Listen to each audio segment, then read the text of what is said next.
The woman in the mirror was not me, and that was exactly the point. I had spent 5 years building her.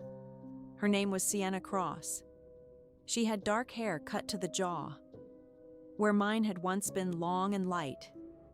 She wore glasses she did not need, plain and elegant, the kind that make people remember the frames and forget the face behind them. She spoke a little lower than I used to, a little slower, with a flat calm that gave nothing away. She had a history, a real one. On paper, a degree from a school across the country. 5 years of work for a firm that had quietly closed its doors. References that would hold up to any check, because I had spent 5 years making sure they would. She was a stranger I had made out of myself, piece by piece, the way you might rebuild a house after a storm has taken the roof off it. This morning, the stranger in the mirror was putting on a gray blazer and a steady expression, because in 1 hour she had an interview at a company called Hale and Pierce.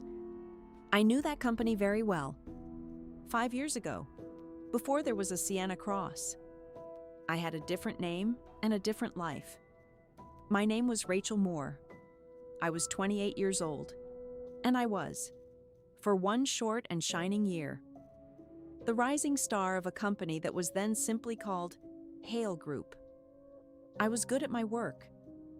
I had a corner of an open office, a list of clients who asked for me by name, and a quiet, growing certainty that I was about to be promoted to lead an entire division before I turned 30. I had a best friend named Tessa, who I had known since university, who I trusted with everything. I had a fiancé named Daniel, who I was going to marry in the spring. I had, in short, a life, a full, ordinary, happy life, the kind you do not even know is precious until someone takes it away from you in a single season. In the space of 2 months, 5 years ago, I lost all of it. It began with money. A sum of money went missing from a client account I managed. Not an enormous sum, but enough. Enough to matter. Enough to investigate. And when they investigated, they found a trail, a clean and careful trail. That led directly to me. Documents with my login, transfers timed to my hours, a small private account, opened in my name, that I had never opened, holding exactly the missing amount. I had not taken a single coin. I want to say that clearly, here, at the beginning, because almost no one believed me when it mattered. I was innocent, but innocence, I learned that season, is a very quiet thing, and a well-built lie is very loud, and the loud thing wins almost every time. I was suspended, then I was let go. The company, to protect its name, called it a private matter and a quiet departure. But quiet departures have a way of becoming loud rumors, and within a month, everyone in the industry knew that Rachel Moore had been removed for stealing from a client. No one would hire me. No one would take my calls. The clients who had once asked for me by name stopped returning my messages. And the 2 people I trusted most in the world, my best friend Tessa and my fiancé Daniel, were not at my side through any of it. Tessa grew distant first. She stopped answering. When I finally reached her, she told me, in a careful, sorrowful voice, that she thought I needed some time, that maybe it was best if we did not talk for a while, that she had to think about how this looked for her own position at the company. I did not understand it then.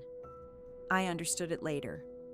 Daniel ended our engagement by message, an actual written message, sent at night, that said he could not be associated with what I had done, that he hoped I would get the help I needed, that he was sorry, but he had to think about his future.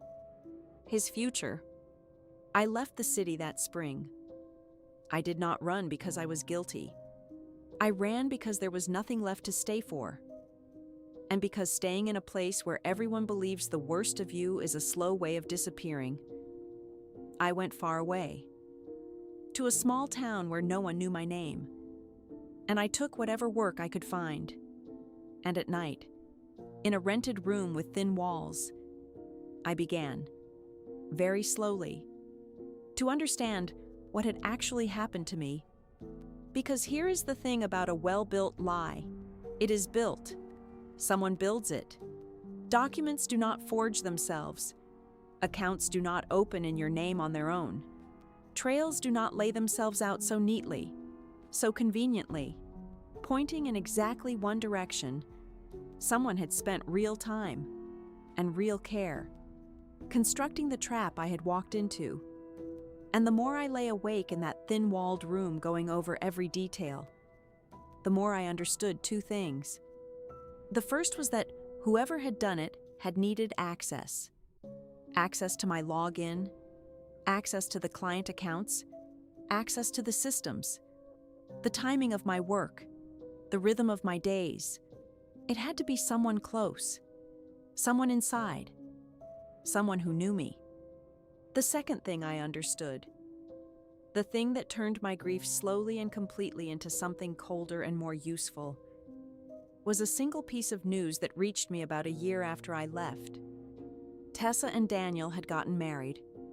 My best friend and my fiancé, the two people who had abandoned me at the exact moment I needed them most, they had married each other. Less than a year after my life fell apart, and not long after that. A second piece of news reached me.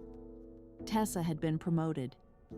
She now ran the very division I had been about to be given, and Daniel had moved up alongside her, into a senior role he had never been anywhere near qualified for before.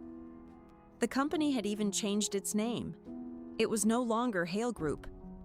It was now Hale and Pierce. Pierce, Daniel's name, stitched into the company's, the way a man stitches his name into a thing he intends to own. I sat in my thin-walled room with that news in my hands, and I felt the last of the grieving woman quietly close her eyes. And I felt someone else open hers, someone calmer, someone with a very long memory and a very great deal of patience.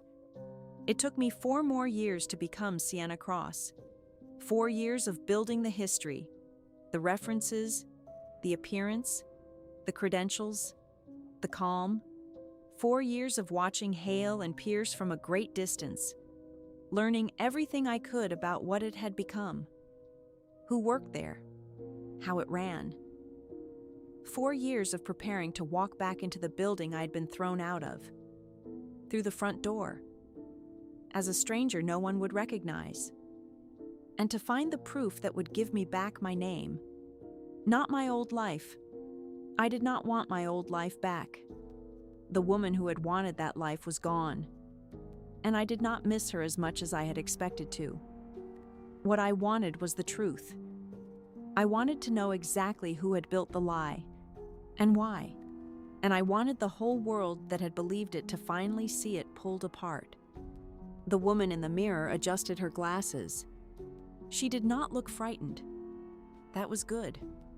I had spent 5 years making sure she would not look frightened.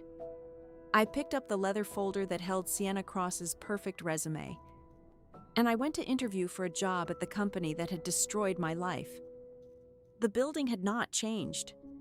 I had wondered whether it would feel like anything, walking back through those glass doors after 5 years.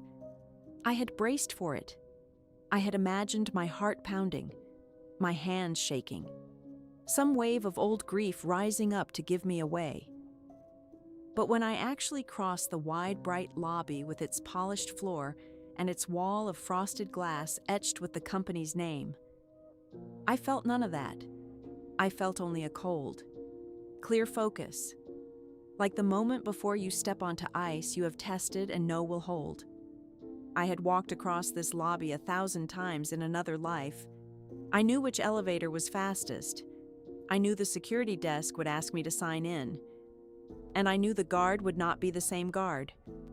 Because 5 years is a long time and people move on. I knew the coffee shop in the corner of the lobby had once been a different coffee shop. And I noted, with a strange flat interest, That it had changed brands twice since I left? I signed in as Sienna Cross. The guard checked my name against a list, gave me a visitor badge, and waved me toward the elevators without a second glance. The first test passed. I was inside. The interview was on the 14th floor, Human Resources.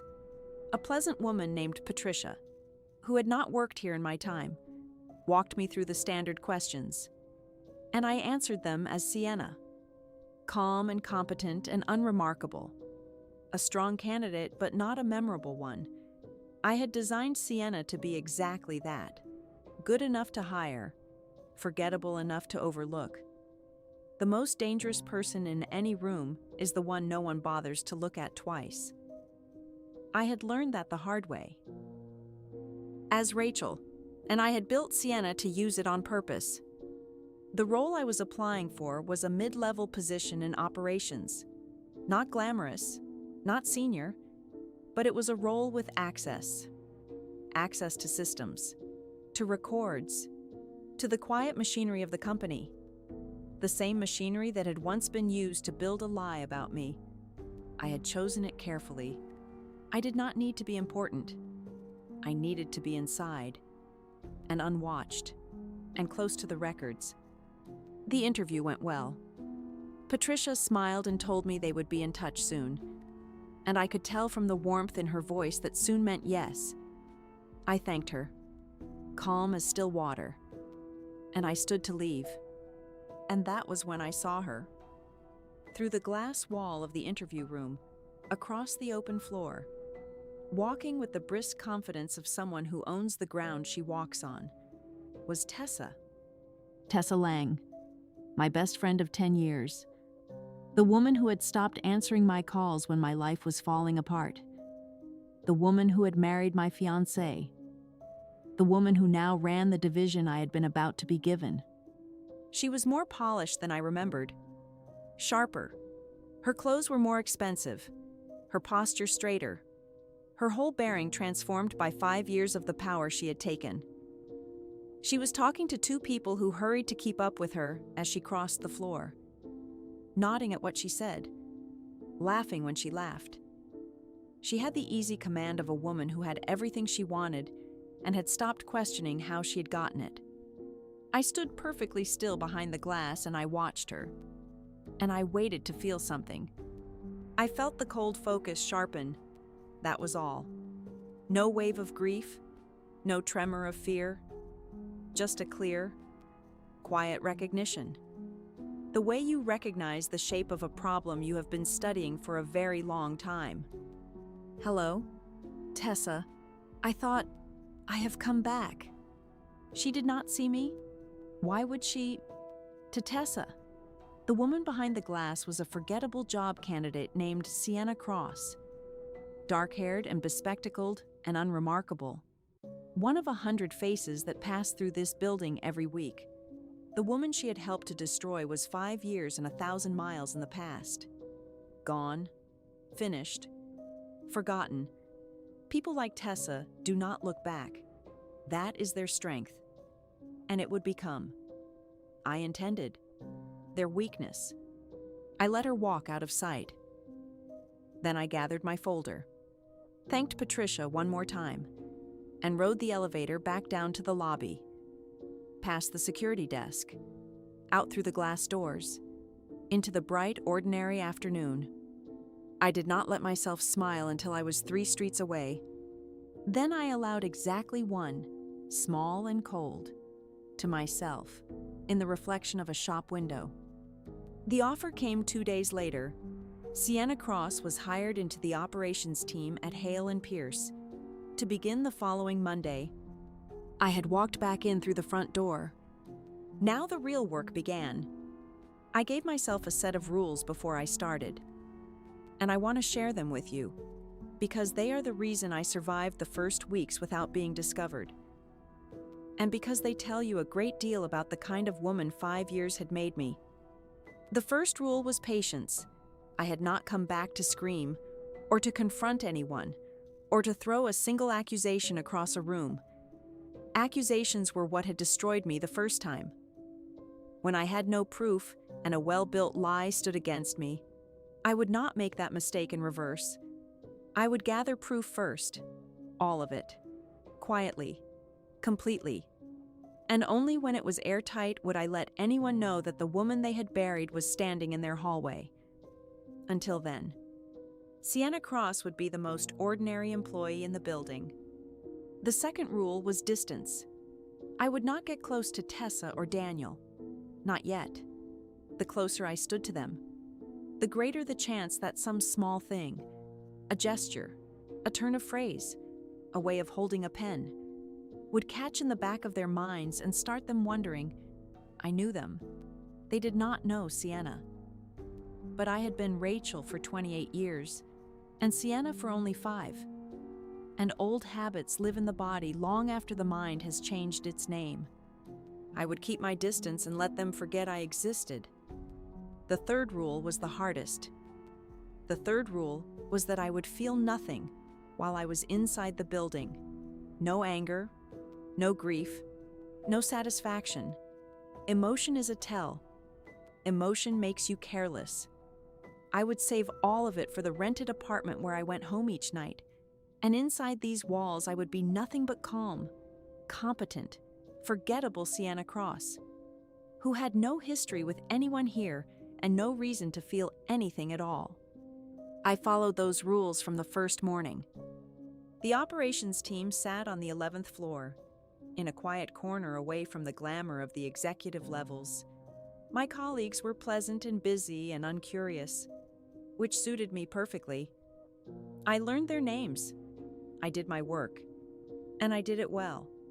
Well enough to be valued, but not so well as to be noticed by anyone important. I arrived on time. I left on time. I ate lunch alone, reading, the picture of a private, unremarkable woman who kept to herself. And all the while, beneath the calm surface, I watched, and I learned, and I mapped the building the way a careful thief maps a house. I learned where the records were kept, the old client files, the historical account records, the system logs that stretched back years. Much of it had been digitized and archived, locked behind permissions I did not yet have. Some of it, the oldest material, the material from 5 years ago, still existed in physical form, in a storage area on a lower floor that almost no one ever visited. I noted it all. I did not touch any of it yet. Touching it too soon was how careless people got caught. I learned the rhythms of the people who mattered. Tessa arrived late and left late. The schedule of someone who wanted everyone to see how hard she worked. Daniel came and went unpredictably. A man who had been given a senior title and very little actual responsibility, who filled his days with long lunches and longer meetings that produced nothing. I learned that they were not, despite the marriage, particularly happy. I saw it in the cool, businesslike way they spoke when they passed each other in the halls. Two people running a shared enterprise rather than sharing a life. I filed that away too. Unhappy partners keep secrets from each other. Secrets are cracks. Cracks are where the truth gets out. And I learned, slowly, the name that sat above both of theirs. Hale and Pierce. I had always understood the Pierce. That was Daniel, stitching his name into the company he had climbed. But the Hale had been there before, in the original Hale group, and I had never, in my old life, paid much attention to who the Hale actually was. The founder had been a distant figure, an owner who rarely appeared, a name on the building and nothing more. His name was Victor Hale, and in my 5 years away, while I had been building Sienna Cross, Victor Hale had grown from a distant owner into the active, powerful chairman of a company that now carried both his name and Daniel's. I did not yet understand what Victor Hale had to do with anything. I assumed, in those first weeks, that he had nothing to do with it, that my destruction had been a small and personal crime committed by two small and personal people. my friend and my fiancé, for the oldest and simplest of reasons: jealousy, ambition, love, or something wearing its clothes. I was wrong about that, but I would not learn how wrong for some time, and the learning would change everything. For now, I followed my rules: patience, distance, calm. I became, day by day, the most forgettable woman at Hale and Pierce. And I waited for the permissions and the opportunities I needed. And I let my enemies grow comfortable in the certainty that the woman they had buried was never coming back. She was already there. She brought them coffee in the elevator once, and Tessa thanked her without looking at her face. There was one person in the building I had not planned for. I had built my entire return around the certainty that no one would recognize me. 5 years, a new name, new hair, new glasses, a new way of speaking and standing and being. The people who had known Rachel Moore had known her as a bright, warm, open young woman, quick to laugh, easy to read. Sienna Cross was none of those things. The disguise was not in the hair or the glasses. The disguise was in the stillness. No one who had known the warmth of Rachel would look at the coldness of Sienna and see the same woman. But I had forgotten about Mark Ellis. I did not forget he existed.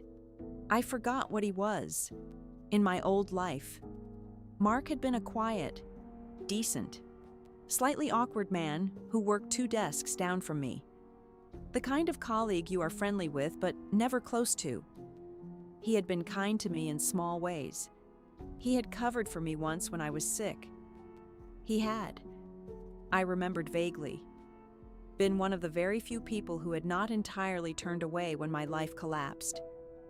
Though by then, I had been too deep in my own ruin to notice or thank him. I had assumed Mark would be long gone. People move on in 5 years. But Mark Ellis was still there, still at his quiet desk, still doing his quiet, competent work, and in my second week, I was assigned to a project that put me directly across from him for 3 days. I was careful. I was Sienna. I gave him nothing. But on the second day, I caught him looking at me. Not the ordinary glance of a colleague, a longer look, a puzzled one, the look of a man trying to place a face, or a feeling, that he cannot quite name. He caught himself and looked away, and I told myself it was nothing. On the third day, he did it again. And this time, as we were packing up at the end of the afternoon, he said, quietly, almost to himself, "You remind me of someone." I kept my face perfectly still. "Oh," I said, "calm as water. People say that. I must have one of those faces." He nodded slowly, but he did not look convinced.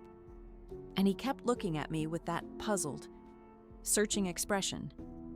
And I felt, for the first time since I had walked back through the front door, a thin, cold thread of danger.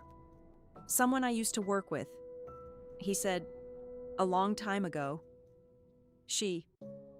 He paused, and something crossed his face that I had not expected. Not suspicion, something softer, something almost like sadness. "She left. It was a bad business. I never believed what they said about her." I said nothing. I could not trust my voice for a moment. He shook his head, as if shaking off a memory. "Sorry," he said. The way you tilt your head when you are thinking, it is uncanny. Forget I said anything." I gathered my things, and I left, calm and unhurried, and I did not let my pace change until I was in the stairwell, alone, where I stood for a moment with my back against the cold concrete wall and made myself breathe. Mark Ellis remembered Rachel Moore, and worse, far worse, far more dangerous than mere recognition. Mark Ellis had never believed the lie. I never believed what they said about her. In 5 years, I had imagined 100 dangers, but I had not imagined this one. I had prepared for enemies. I had not prepared for an ally.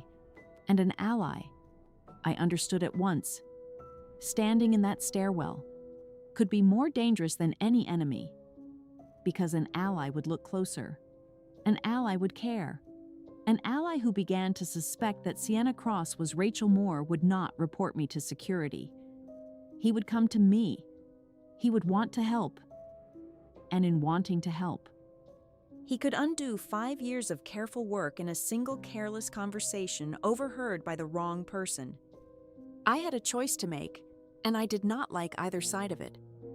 I could pull further back, avoid Mark, become so cold and so distant that the puzzling resemblance faded from his mind. It was the safe choice. It was the choice my rules demanded.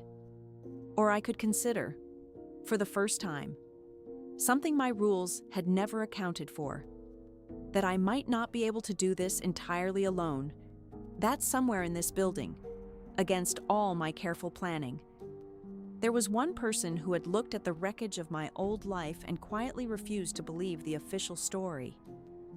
One person who had, in his small and awkward way, been on my side when it cost him nothing to be on no one's side at all. I did not decide that night. I went home to my rented apartment, and I let myself, for 1 hour, stop being Sienna Cross, and I sat with the strange and unfamiliar feeling of having been believed by someone, when I had thought no one had. It is a powerful thing to learn that you are not as alone as you thought. It is also, I reminded myself, exactly the kind of feeling that makes a careful person careless. I would have to be very, very careful with Mark Ellis. The permissions came through in my 4th week. As part of a routine operations project, I was granted access to a portion of the company's archived records, not the deepest, most sensitive material, but a layer of it, the historical account files, the kind of dry administrative records that no one thinks twice about handing to an operations employee, to anyone else. It was tedious data. To me, it was the first door, swinging quietly open, into the place where the truth was buried. I did not rush through it. I worked through the legitimate project first, carefully, completely, so that my access would look entirely ordinary, and then, in the margins, in the quiet spaces between my real tasks, I began, very slowly, to look for what I had come back to find. I was looking for the records from 5 years ago, the client account I had supposedly stolen from, the transfers, the trail that had pointed so neatly at me. I wanted to see it again, now, with 5 years of distance and a clear, cold mind, because I was certain, I had always been certain, that a trail built that neatly would have seams, and that if I looked closely enough, I would find where the lie had been stitched together. The records were harder to reach than I expected. Much of the material from that period had been archived in a separate, more restricted system, and some of it, I discovered, had simply been purged, deleted in a routine data cleanup that had happened, according to the timestamps, about a year after I left. That was suspicious in itself. Routine cleanups do not usually erase exactly the records that would matter most. But suspicion is not proof. And a deleted record proves nothing except that it is gone. What I could reach was the surrounding material, the account histories before and after, the system logs that recorded who had accessed what, and when, and it was in the logs. Late one evening, alone at my desk with the 11th floor nearly empty around me, that I found the first real seam. The log showed the access to the client account during the period when the money had gone missing. They showed my login, used at the times that had been used to convict me. But the logs also showed something that had never been presented 5 years ago, something that no one had ever shown me, something that I am certain had been quietly buried. My login had been used to access that account from a terminal on the executive floor. I had never worked on the executive floor. I had no reason ever to log in from there. My desk, my terminal. My entire working life had been on a different floor entirely. But the access that had supposedly proven my theft had come from a computer 2 floors above where I had ever sat. In an area I would have had no reason to enter. At times when, I now realized, going back through my own memories of that period, I could prove I had been somewhere else entirely. Someone had used my login. Someone with access to the executive floor. Someone who had been so confident that no one would ever look this closely that they had not even bothered to cover the location of the terminal they used. My hands were very steady as I looked at it. That surprised me. I had imagined this moment for 5 years. The moment I found the first hard piece of the truth. And I had imagined it would shake me. It did not. It settled me. It was like the first solid stone under your feet after years of walking on sand. I did not copy it yet. Copying it, moving it, removing it from the system. All of that would leave its own trail. And I was not ready to leave trails. I simply noted exactly where it was, and exactly what it showed. And I committed it to memory. And I closed the file and shut down my terminal and went home, carrying the first piece of my own freedom in my head, where no one could find it. The executive floor. 5 years ago, only a small number of people had regular access to the executive floor. I knew, because I had once dreamed of being one of them. Tessa had not been senior enough then to have that access. Neither had Daniel. Which meant that either someone had given them access they should not have had, or someone else had been involved from the very beginning. Someone who already belonged on the executive floor. Someone above them. I thought, for the first time, with a cold new attention, about the name on the building. Victor Hale. I did not have the answer yet, but I had found the question, the real question. The one underneath the simple story of a jealous friend and a faithless fiancé. And I understood, sitting on the train home that night, that I had walked back into something larger and more dangerous than the personal betrayal I had come to avenge. I had come back for 2 people. I was beginning to suspect there had always been 3. I broke my own rule about Mark Ellis on a Thursday, and I still do not entirely regret it. Which tells you how much 5 years of being alone can change what a person is willing to risk. He found me in the small kitchen on the 11th floor. Late. When almost everyone had gone. I was making tea I did not want, mostly as an excuse to stay in the building a little longer. And he came in to rinse a mug, and we were alone. And the building was quiet around us in the way buildings only get late in the evening. He did not look at me with suspicion this time. He looked at me with something that had clearly been building in him for weeks. Some decision he had been turning over. And when he spoke, his voice was low and careful. "I am going to say something," he said.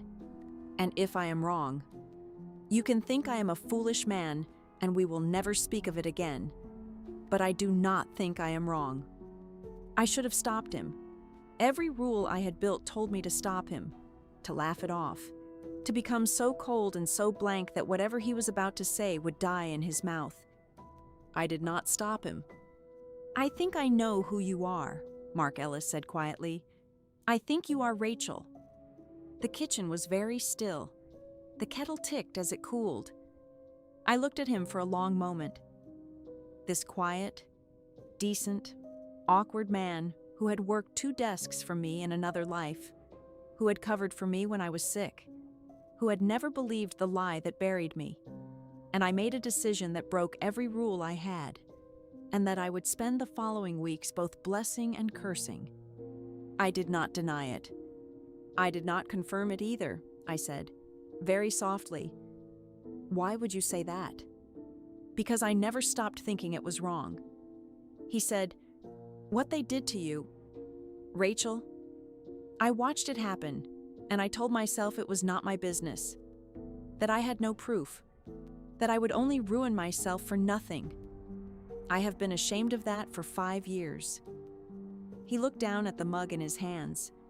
When you came back, when I saw you, I told myself it was impossible, that I was seeing a ghost because I wanted to. But it is not the face. The face is different. It is everything else. It is the way you go quiet before you answer. It is the way you watch a room. I worked next to Rachel Moore for 3 years. I would know her anywhere, no matter what she did to her hair. I set down my tea, and I understood that I was standing at a fork that would decide everything. I could deny it absolutely, walk away, and spend the rest of my time here terrified that this man would say the wrong thing to the wrong person. Or I could trust him, this one person, against all my rules, and gain the one thing I did not have and could not build alone, which was an ally on the inside who had been here for 5 years, who had access and history and memory that Sienna Cross could never have. It was the most dangerous decision of my entire return. I made it. If I tell you something, I said, very quietly, and you repeat it to anyone, even once, even by accident, you will not be ruining me. You will be ending me. Do you understand? Not my career, not my reputation, me. There is no version of my life left to go back to if this goes wrong. So before I say anything, I need you to understand exactly what you are agreeing to hold. He looked at me steadily. I have held it for 5 years already. He said, believing you were innocent and saying nothing. Let me hold something better. Let me hold the truth. And this time, let me actually help. And so, in a quiet kitchen on the 11th floor, late on a Thursday evening, I told Mark Ellis that he was right, that I was Rachel Moore, that I had come back, as someone else, to find the proof of what had been done to me. And I watched 5 years of guilt lift off a decent man's shoulders, replaced by something fierce and glad that I had not expected and did not entirely know what to do with. We talked for an hour. He told me things I could not have known, who had risen and who had fallen in the years since I left, how Tessa and Daniel had climbed, how the company had changed under Victor Hale's tightening grip. And he told me one thing, near the end, that made the cold focus in me sharpen to a point. There was an audit, he said, about a year after you left. A quiet one, internal. I do not know all the details, but I know it touched the old client accounts, the ones from your time, and I know that right after it.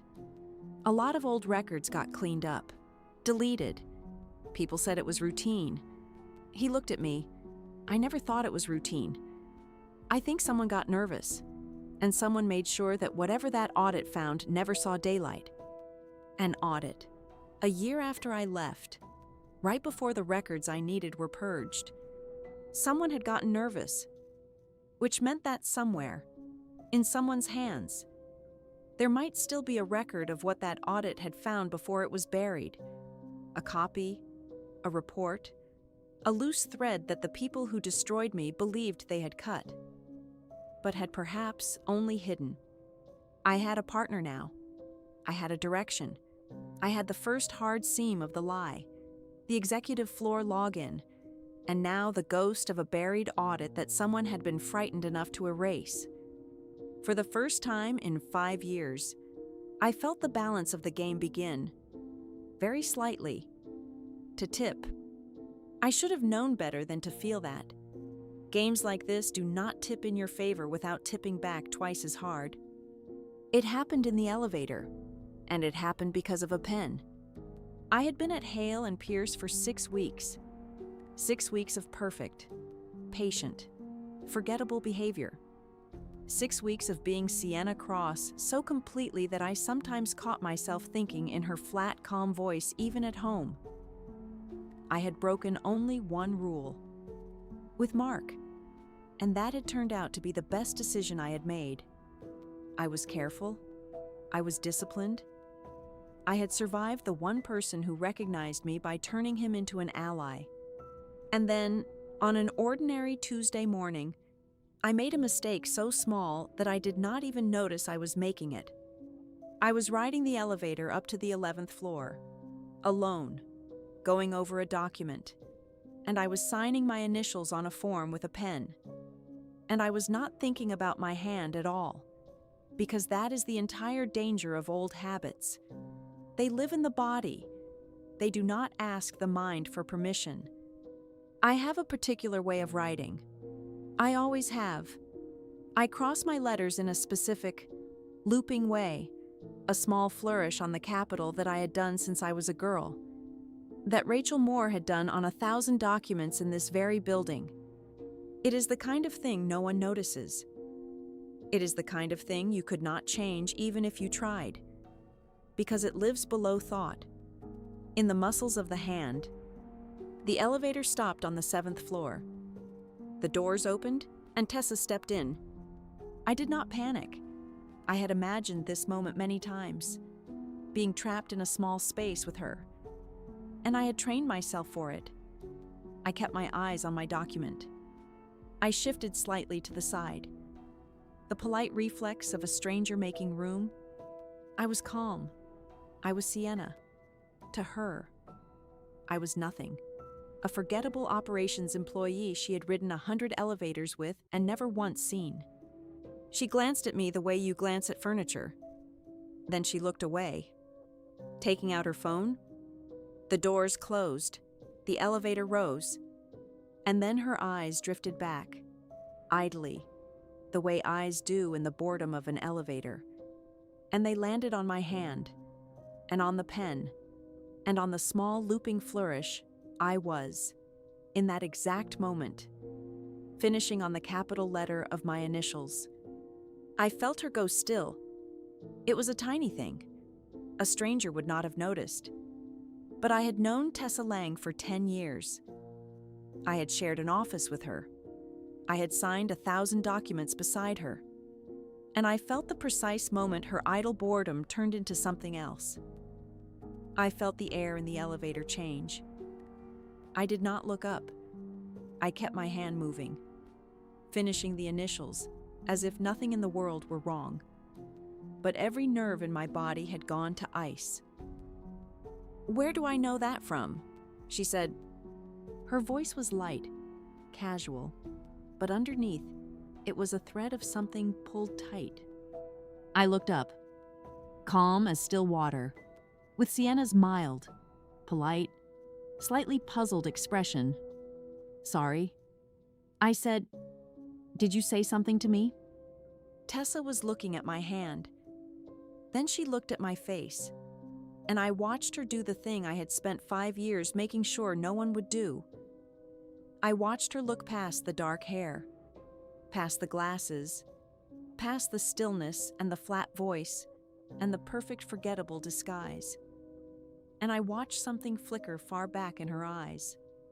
Some old memory stirring, reaching, not yet awake, but no longer asleep. "That way you write," she said slowly. "The way you cross your letters. I knew someone who..." She stopped. The elevator slowed. The doors opened on the 11th floor. My floor. For one endless second, neither of us moved. Then I gave her Sienna's small, blank, pleasant smile. The smile of a stranger who has no idea what a senior executive is talking about. And I said, "Lots of people write like that. I think, have a good morning." And I stepped out of the elevator, unhurried, my heart slamming against my ribs, my face perfectly calm, and I walked toward my desk without once looking back. Behind me, I heard the elevator doors begin to close, and just before they shut, in a voice that was no longer light, no longer casual, a voice that had gone quiet and sharp and certain, I heard Tessa say one more thing, to herself, or to me, or to the ghost she had just felt brush past her in a small, bright moving room. she said. "Rachel?" The doors closed. I kept walking. I did not stop. I did not turn around.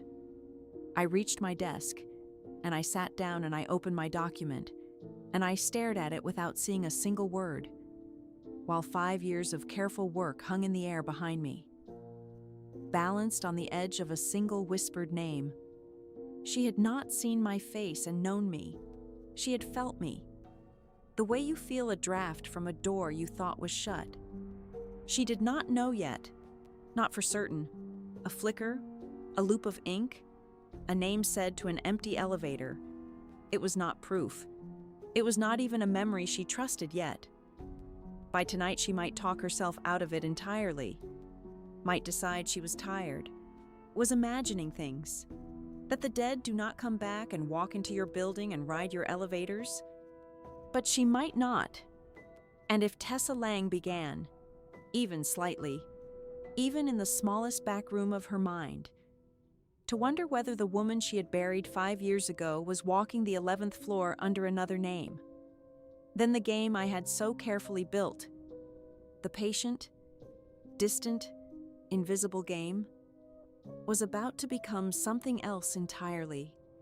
A hunt. And I had just learned, in the space of a single elevator ride, that I was no longer certain who was the hunter and who was the prey. To be continued in part 2. Thank you for listening to part 1 of The Woman Who Came Back. Part 2 is coming soon. So make sure you subscribe and turn on notifications, so you do not miss what happens when Tessa starts asking questions. Tell me in the comments. Do you think she knows? I will see you in part 2.